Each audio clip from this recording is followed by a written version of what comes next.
of 9. So, 49. 1949, you got mustered out of the Army, and Then I went back to college, but it went back to the College of Forestry rather than the College of Engineering. that was at University of Washington? Yeah. But I took logging engineering. Uh-huh. And it was relatively easy for me, but I got a lot of requests to do things, and one of the unusual requests was by the College of Engineering, who had a class at Pack Forest for the forestry people. Oh, sure. Pack Forest still around. So they knew of me, so they asked if I would like to go work with their professor there for 1 quarter. Uh-huh. So I give a little thought to it, and I went and talked to my advisor at the College of Forestry, who I liked very much, and I said, you know, I haven't taken the 16 hours of freshman classes courses, but I said if I take the finals of those 16 hours, would you let me go up to Pack Forest and spend the rest of the time working with the College of Engineering? You were going to take the finals, and you never took the course. I never took the course. He looked at me and he thought about it, and he says, okay, but you're not going to get good grades. And I said, that's fine with me as long as I get the credits. Uh-huh. And so he gave me 16 hours of D. That's 16 hours. So I have 16 hours of D on my college record. And I went up and I got paid. So I was still enrolled in the College of Forestry. Uh-huh. So the government paid me my $75 a month under my GI Bill. And the Pack Forest paid me, I forget how much it was. So you're double dipping. And I could live at my folks' place at Clear Lake. I like that cabin. Yeah, so that was interesting. Some of my interesting times there. But you talk about your professional life. What are some of the fun things you used to do when you were? Well, I fished anytime I could, and was some hiking and fishing and the normal stuff that you would do at that age. It wasn't anything spectacular. No. Anyhow, as part of that, I met at going to forestry. I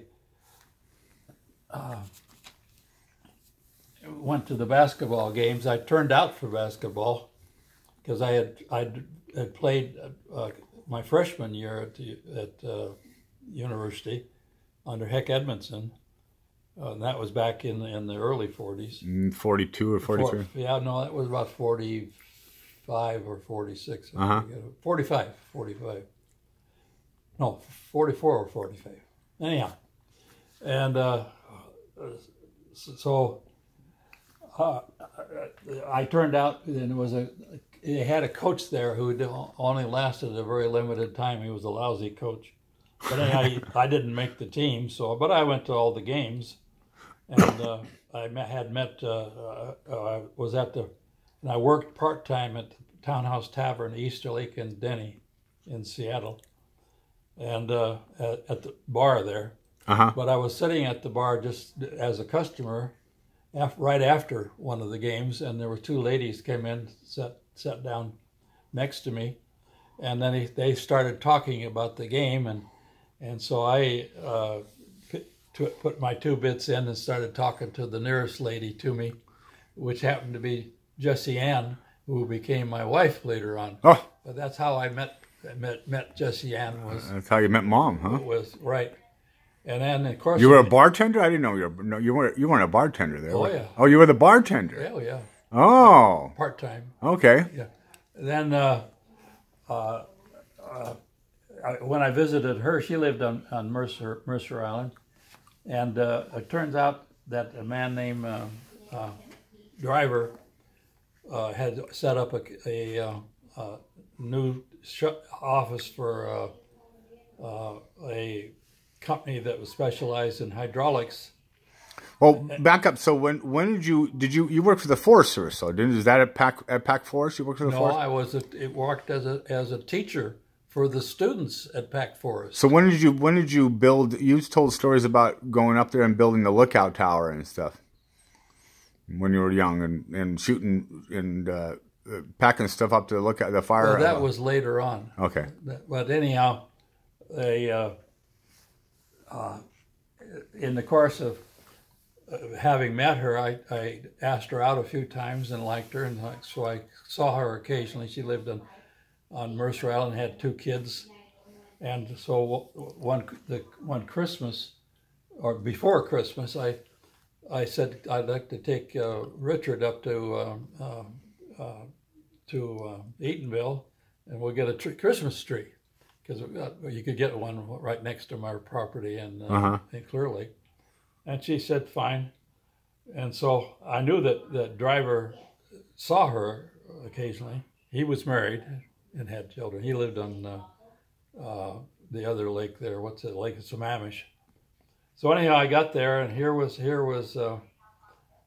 driver. So he helped me put up the tree, the Christmas tree, and the usual conversation, typical Christmas tree conversation. Right.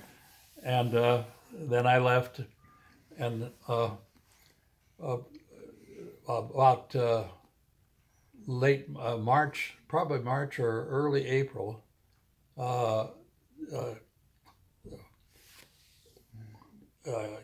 Jesse Ann said, the driver wants to talk to you. What does he? I said, what does he want? He wants to hire you. So the total interview was put up the Christmas tree. Wow. And anyhow, I went down and interviewed, and I put in for 2 jobs. Was that at Western Gear? Yeah. No, it wasn't Western Gear. I had put in for 2 jobs, and the only job offer I had was one in Fairbanks, and the one in Atlanta, which I really wanted, they wouldn't take me. Don't ask me why. And I didn't want to go to Fairbanks, so obviously I was interested in his job, but it was in something I knew nothing about. It was oil hydraulics and circuitry and making machines with used hydraulics and all that. But it sounded interesting, so that's where I went to work out of college. Oh, so that's where you learned all the news about hydraulics. Yeah, and you had 6 months of training of doing things and also circuitry and what have you, and then I went out and started working for him, and it was going around and looking at applications and seeing what it required, what kind of machinery it required, and what kind of hydraulics it required, and it was real fun. And I made a habit from that point on. Everything that I did the first time, I would go and start it up myself, no matter where it was. So I got to be real good at hydraulics. And the biggest customer was Western Gear Corporation, which was just a few blocks away from the hydraulics outfit I went to work for. And they got in, that's good. And some orders were $400,000 or $500,000. And then the company I worked for in hydraulics, they liked my work, but they had bought a company in New England who did hydraulics, but they had overly specialized, and they were good at what they did, but didn't met the general criteria of the company I was working for. So they asked me to go back and work with them, but also at the same time sell in the eastern area. So I went back and worked with them, but also I sold in Connecticut and New York and Pennsylvania. About what year? 51, 52? Yeah, it was somewhere in that area. Okay. And then I didn't enjoy the work as much, although I did get around and get a whole lot of versatility. When I got a call from Western Gear, and they said, "Would you come to work for us?" Oh. And I said yes. So I got in the car and notified my company along as I was passing through Chicago that I was not going to work for them anymore. That's when I went to work for Western Gear. Now you said what in the course of living in that area, I owned part-time owned with other people 3 Mackenzie river boats that go down through the rapids of the rivers, and I owned 2 saltwater boats. One was a little 18-footer, and the other one was a 24-footer afterwards. So I got in a lot of both. I got river fishing and saltwater fishing and lake fishing and all the different things that you can do. You're always my hero out there salmon fishing. Yeah, and I did very, very well with Western Gear, and stayed with them, of course, until I retired. Well, not until I retired. I stayed with them until I was running the company at Everett, which had 500 employees, and the Navy decided they would buy the whole point there. And so I stayed with them until they closed it up, and so I was out of work with them. But I found out the phone was ringing, and I hired myself out at $500 an hour. I mean, not an hour, but a day, for do hydraulics work for people. Right. Yeah, and then I was doing that, and the company wanted me to go and run a company in Cleveland, and I had said okay on that, and I had invited my wife back to move back there, but at the same time the phone rang, and the president of Western Gear had been fired for having two jobs going at the same time, and one of them the main company didn't know about. Other of us knew about it, but we didn't say anything. So they asked me to go down and run the company while they found somebody to run it.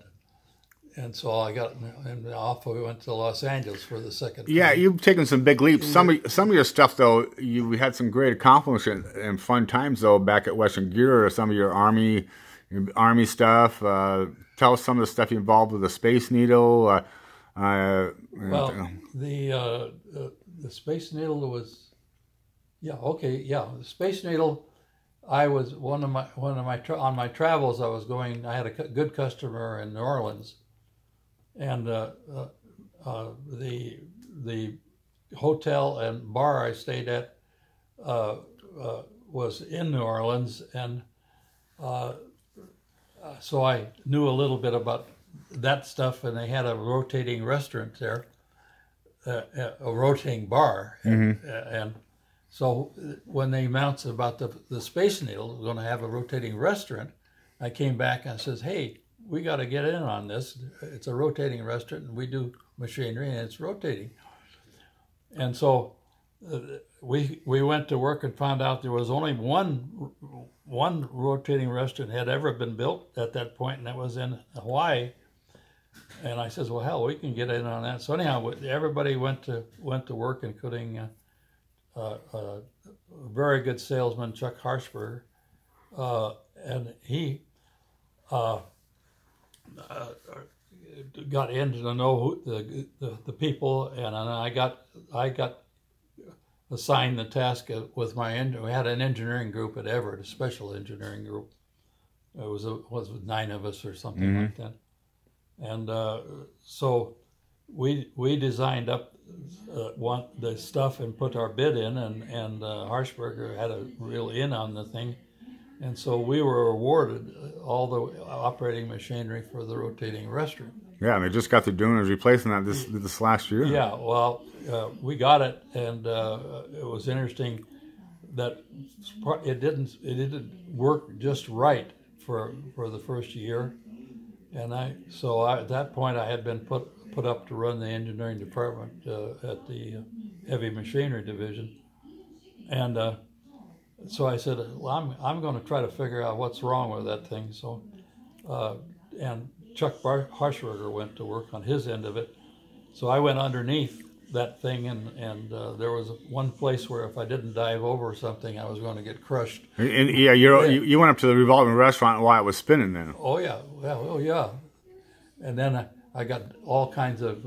I had put out instrumentation under there, and I had all that lined up, and we were looking at it, why the shuttering and what have you, and Harshberger had done some secret work, and he found out that they knew, but they hadn't told anybody, that they, instead of putting lightweight concrete in the pan, they had put regular weight concrete, and the restaurant was started out 10% overload from day one, and that's why the shuttering. So we changed the drive and what have you, and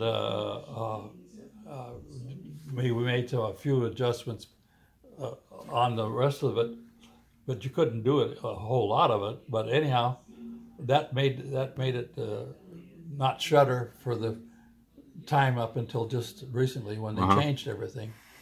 And the only other thing I did that I tried to do and they wouldn't let me when we do the bid, I wanted to put in a 2-speed drive, and I did put in a drive that was a clock motor type drive, so it was absolutely 1 RPH. And I said, but I wanted to put in a 2-speed so that when the scissor bills were there in the evening and only wanted to get a drink and go around, it would go around in half an hour.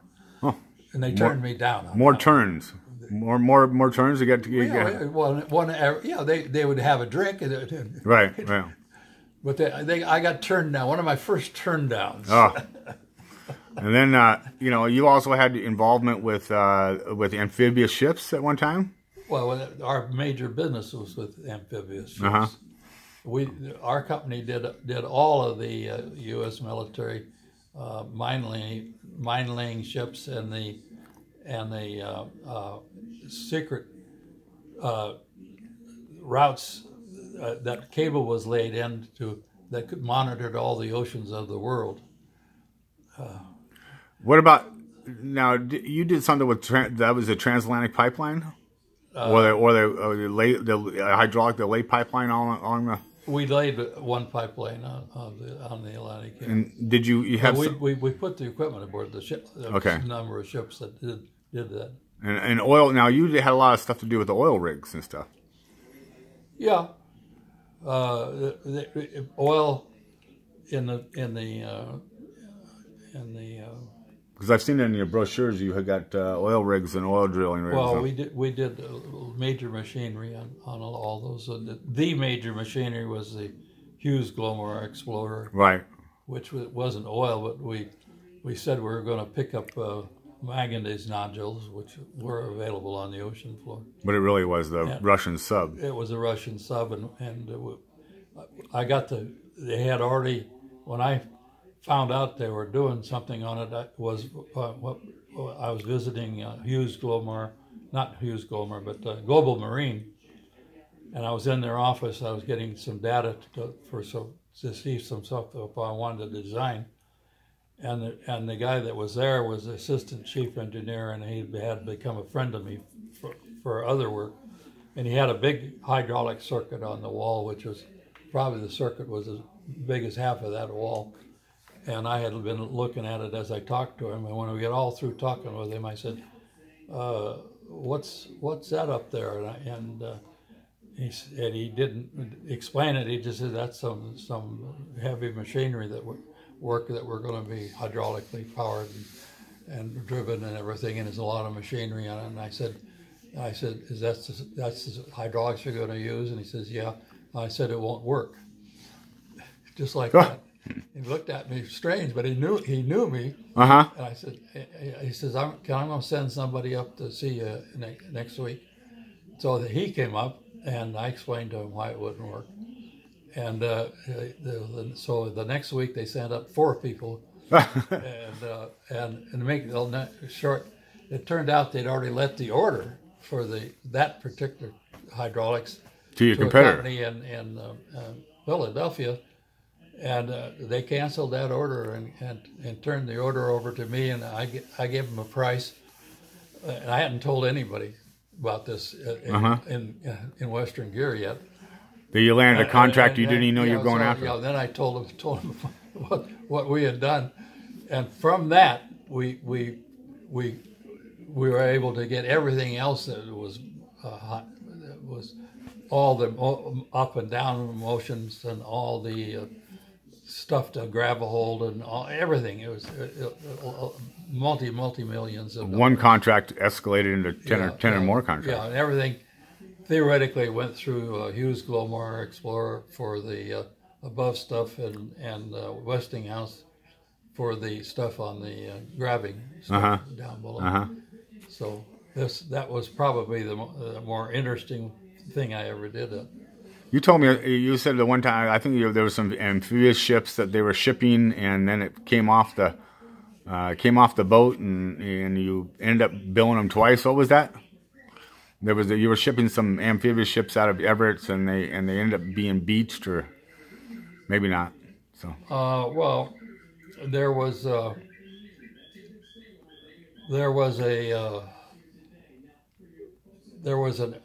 order where the industrial division had an order, and they said, "Why don't you come down and see if there's anything here you want?"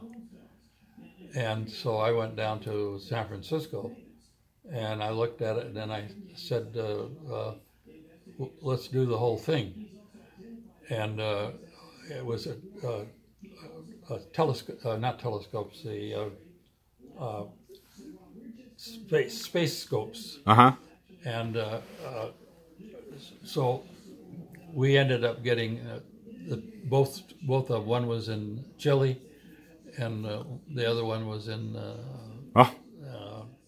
Nevada, and it was kind of things like that that were fun to do. Were you involved with the hydraulics on the space shuttle doors? The doors that they we did the hydraulics on the big doors where they store the spaceships. Yeah. Is that a fairly complicated? Who designed? That was simple stuff. Was that your design or somebody else's design? Our design. Well, the doors weren't our design. No, but the hydraulics involved in raising the door. Lifting machinery was. Right. Well, that's never failed, has it? No. And very few things failed that I worked on.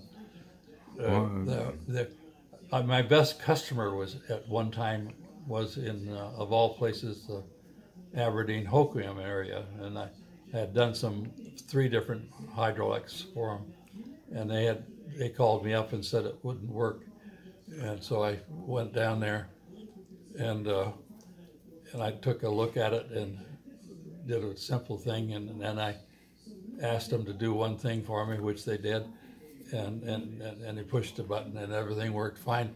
And the grievous error was they hadn't put oil in the tank. You got to have oil in it for hydraulics, don't you? The very first job I did was a warehouse at Yakima, outside of Yakima, and it didn't work right. And it was real simple. I went and I looked at the circuit, and I went and watched it. And what I had done wrong, I put in a pilot-operated check valve as part of the circuit rather than a counterbalance valve. And the pilot-operated check valve did exactly what it's supposed to do. When it was told to operate it, it turned off. It stopped. Yeah. So that's when I learned my lesson. That you go to every startup if you can. Right. Learn what you can. Okay. We'll end this video right here, there, Dad.